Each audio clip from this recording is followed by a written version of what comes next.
You will hear a number of different recordings, and you will have to answer questions on what you hear. There will be time for you to read the instructions and questions, and you will have a chance to check your work. All the recordings will be played once only. The test is in 4 sections. At the end of the test, you will be given 10 minutes to transfer your answers to an answer sheet. Now turn to Section 1. Section 1. You will hear 2 students, Peter and Mary, discussing their new eating plan. First, you have some time to look at. Now we shall begin. You should answer the questions as you listen, because you will not hear the recording a second time. Now listen carefully and answer questions 1 to 5. OK, Mary. I know I'm putting on weight with all my bad eating habits. That's right. Chocolate bars, pizzas, and all washed down with litres of soft drink. And with all the sugar in soft drink, I think we can say you're definitely overindulging, don't you think? I know. I intend to definitely stop drinking that from now on. And that's part of the sensible eating plan that we have agreed we need to formulate. One that we can both follow. That's right. Sensible and practical. Allowing us to indulge in some sweet foods on occasions. On rare occasions. And we're going to cut out all the pizzas and hamburgers. Well, not totally. I thought you said pizzas could be eaten once a week. You know how I like pizzas. No, I said once every 2 months. Once a week was ice cream, not pizza. Yeah, that's because you like ice cream. I prefer pizza. Peter, if you want to lose weight, you need to be disciplined in both what you eat and what you do, which brings us to the issue of exercise. That's right. So, jogging twice a week and hiking on Saturdays, right? No, hiking is Sundays, allowing Saturdays for the light walking exercise. I've investigated and discovered there are a lot of walking trails around this suburb, with many beautiful places if you just look around. So what's happening this Saturday? A walk around the city? That's later in the month. This Saturday we'll visit Pine Park. Hill Park is nicer, with great views too. Yes, but we have to travel too far to reach Hill Park, so I ruled that out, and I love the smell of pines. And what about the weekday meals? Salads every night, I suppose. No, it's important to vary the meals so that the food remains interesting and fun. The only common factor is the fruit juice, but otherwise we'll have a variety of healthy fare, from salads to fish to lean meat. I'd rather have meat every night, but you're the boss. If you want to lose weight, you'll have to accept this program, okay? Okay. Before you hear the rest of the conversation, you have some time to look at questions 6 to 10.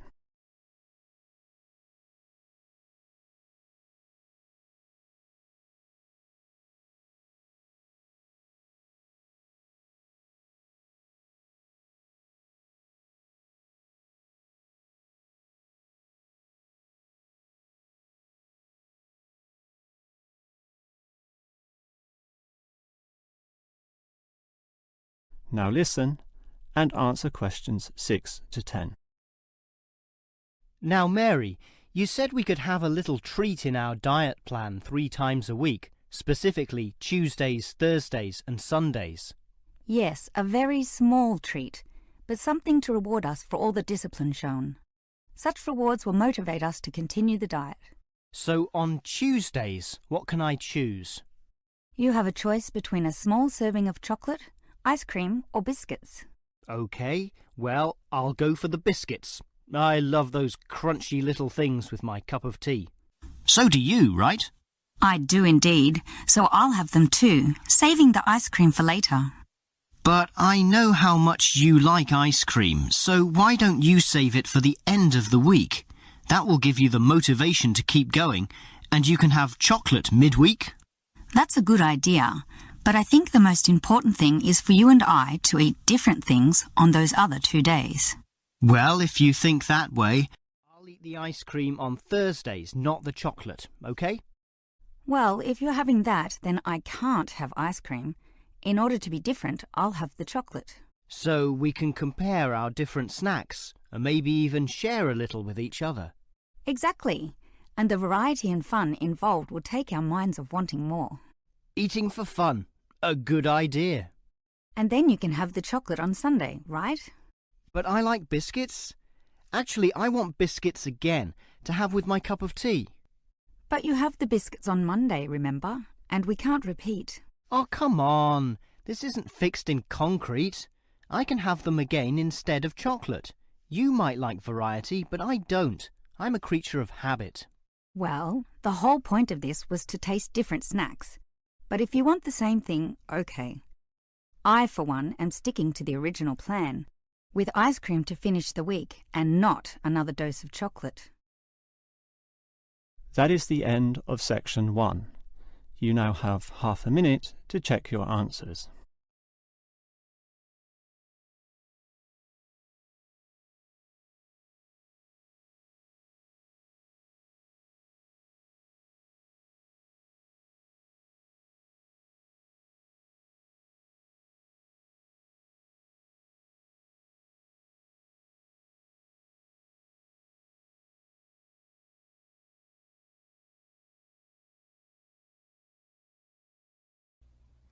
Now turn to Section 2. Section 2. You'll hear a tourism program, The Elizabeth House. First, you have some time to look at questions 11 to 14.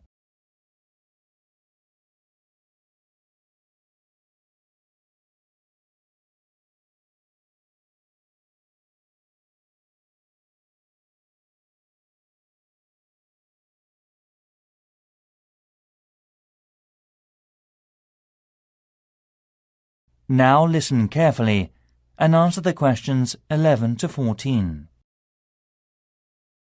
Hi everybody, good to see you again. This morning I'll tell you about the Elizabeth House in Canterbury, once home of the famous carpenter Jonathan Owen. He bought the house in 1965, although he had first seen it 5 years earlier. Actually, he was interested in the house as a traditional flat in England, and he paid £5,000 for it without a second thought, because of it having standard and regulation building methods during the Middle Ages in the UK. At that time, he had worked at the University of Canterbury as a head carpenter, who managed with a small building company. His professional success was abundant, but his family life wasn't so successful. His parents had suffered from diabetes and mental disease, and his brother Dan was ill with pneumonia. Moving to Elizabeth House, he started his new life. Jonathan considered the home a pure example of traditional East England country house and did some of his successful building structure work here. The backyard and garden of the house became calm and peaceful. The materials used to make the wall, chimney and roof were collected from the local area. Most of all, oak trees were in the front of the main gate.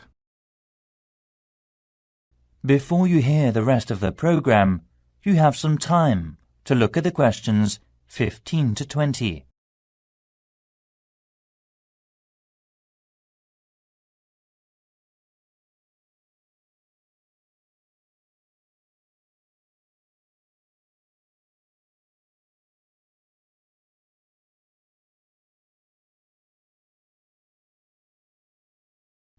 Now listen and answer questions 15 to 20.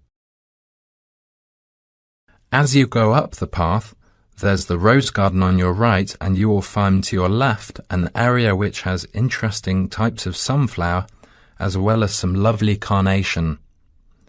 It is known as the sun rainbow and was designed by his brother Dan, who had studied gardening arts in Paris. The next destination is the Japanese footbridge, with exotic Asian mountain plants and fruit growing on it. Follow the path round to the second corner, and on your left you will see the entrance to the pear tree, with its 200-year-old branches go through the path until you've reached the front of the house.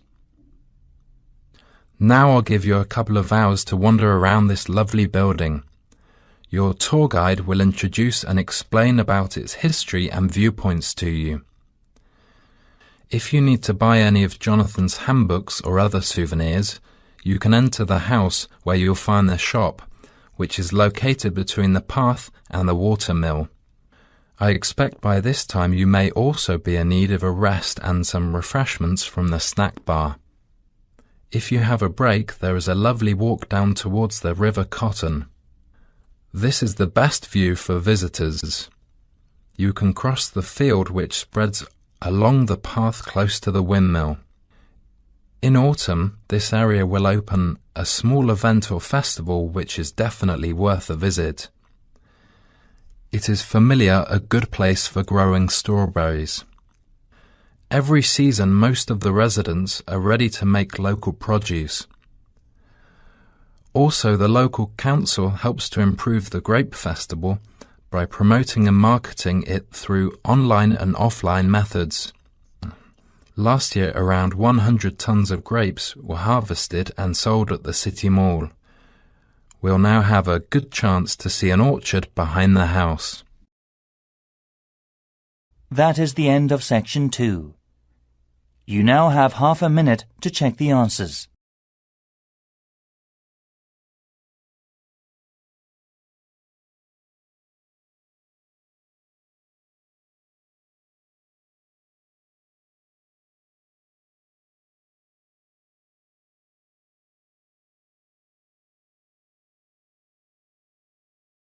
Now turn to Section 3. Section 3. You will hear a student, Eric, talking to his lecturer, Miss Harris, about essay writing. First, you have some time to look at questions 21 to 25.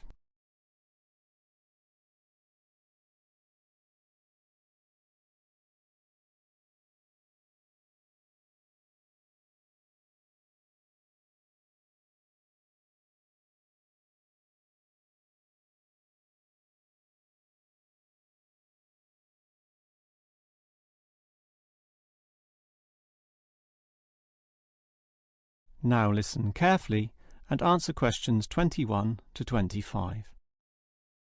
Hi, Miss Harris. Here we are talking once again. Well, I'm always willing to help out wherever possible. Is anything troubling you? Well, your advice last week about writing summaries was very useful, and I'm using these summaries a lot in order to prepare my final master's thesis. But you're having problems, right? Yes, I have a few issues to discuss. Obviously, I want a good essay, and I want to achieve high marks, but I'm not sure on the best way to start. That's an easy question. Start with a topic, but not one that I necessarily suggest. One that you want to explore. You will always write better when doing so on a topic you are interested in, not one imposed upon you by others. Well, I'm interested in management theory. Then pursue that. However, that alone is far too broad. Break it into various current areas of discussion and relevance. Then look more carefully at one of them. Say, management and cultural differences, or management and motivation, or other aspects, such as the role of salary, group cohesion, or leadership. I would say I'm interested in group cohesion, that is, how people interact in the workplace. Well, that's a start, but you can't then just write planlessly without defining exactly what you intend to do within the area you've chosen. You'll have to think of a thesis, and this statement could be of several types. Such as what?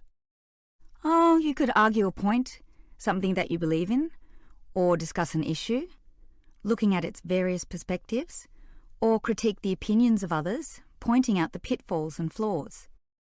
The thesis statement will make that very clear because it will say, in simple terms, what you intend to achieve in your essay. I see. And then I can just begin writing, right? Wrong. Huh? If your essay is going to be clear, it needs to be logical and organised, and this means you'll need an outline. This could be written as a flowchart or spider graph, that is, a series of connected lines. But whatever shape the outline takes, There must be a sense of progress in, more or less, a straight line towards a goal. And then my essay will be good? With such progression, definitely, as long as you do achieve everything that you set out to do, as specified in the beginning, okay? Before you hear the rest of the conversation, you have some time to look at questions 26 to 30.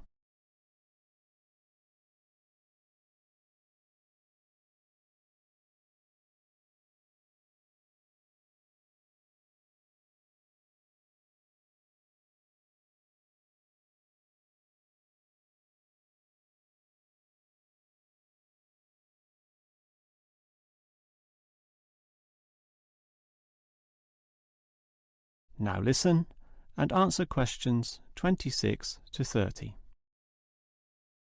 Well, Ms. Harris, your advice about essay writing all sounds very useful, solid and step by step, so I'll certainly follow that. But can you tell me in more general terms, what constitutes the best essay? Oh, there are many aspects to consider, but one of the most important is certainly original thinking. The best essays are written by people who think for themselves, and not just copy or imitate established views. I think I can do that. But remember, you can't just give a list of unsupported assertions. There needs to be support as well. A chain of logic linking each step in your argument. Right. Yet that alone is not enough. Your argument may be logically sound, but is it practically so? For that, you need examples from real life to illustrate your points or subpoints. I've got lots of examples from my course readings. I suppose I could use them. But remember, whenever you use an example or facts or figures that are not commonly known, you must give a reference.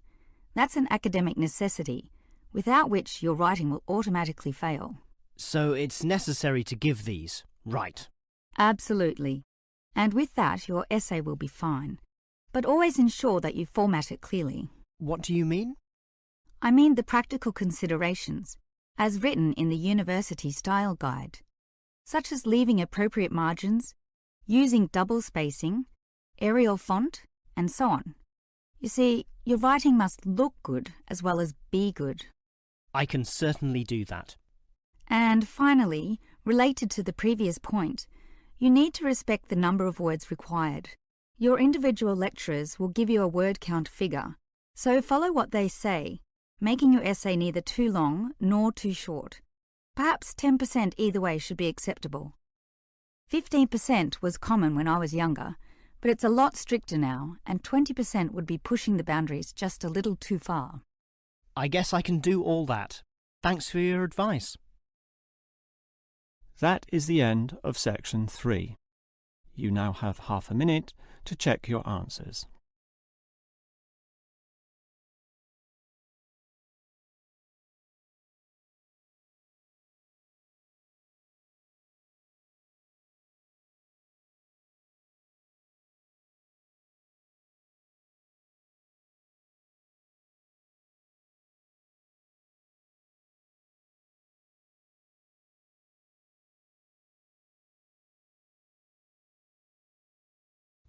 Now turn to Section 4.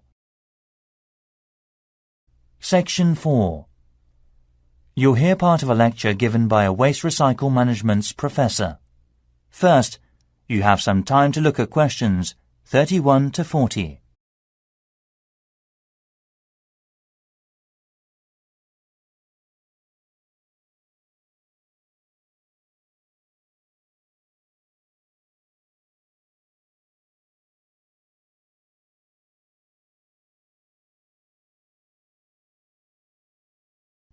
Now listen carefully and answer the questions 31 to 40. Hi everyone. This morning I'm going to talk to you about flea markets in England. At first we were surprised to learn that only 15% of people here in England make an effort to collect waste. That is lower than other European countries. Also, it might be falling within a couple of years' time unless the government makes a severe regulation for industries and local residences. The UK government's target means that by 2012, we must decrease our waste emissions by 45% compared with 2000. Local councils can offer support to meet that target by taking part in the National Green Campaign and investing in local flea markets. Most of all, these markets reduce waste emissions from landfill sites. A flea market, or swap meet, is a type of bazaar where very cheap or second-hand goods are sold or bartered for. It may be indoors, like in a warehouse or school gymnasium, or it may be outdoors, like in a field or under a tent. The flea market vendors display the goods used on the table for selling, such as a few unwanted household items to operate commerce, including a variety of used living products. Many flea markets in European countries have food vendors who sell snacks and drinks to the visitors, and may be part of a small event such as carnivals or concerts. As part of our research, our team carried out a questionnaire with people in the local area. The results said, we need to open more second-hand shops. However, one problem is that there is a lack of information and marketing. To solve the problems, local councils should invest and support in flea markets by doing things like creating parking space, organising security, public promotions using the internet and other resources. We were also surprised to discover how waste such as furniture, computers, kitchen tools, and other such things are reused. And wooden furniture or electronic products are easy to recycle because they can be reused over and over again without becoming weaker. Around 3 million electronic goods are thrown away per year. Also, around 500,000 pieces of furniture are also disposed of. Only 1/5 is collected and fortunately recycled through many local flea markets. In 2009, there were around 3,000 flea markets in England. The number is increasing, steadily, so far.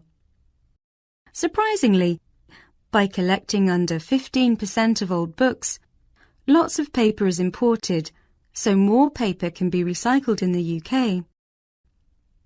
Europe recycles 50% of its paper, and Germany recycles 80% of its paper. When recycling launched, there were quality problems, so it was so hard to reuse paper in office sheets. However, these problems have now been solved, and Union of the Flea Markets based in East London produces high-quality recycled paper. Another union, Loving Paper, currently sells the paper that has been through a sorting process to farmers or gardeners as fertilizer. So, to sum up, there seems to be a number of activities that enable people to reuse waste, but the substantial problem is encouraging people to think twice about taking their waste to a flea market instead of throwing it away. I think the recycling program will make us save materials and protect the environment in future. And next, I'll show the plan for promoting it. That is the end of section 4. You now have half a minute to check the answers.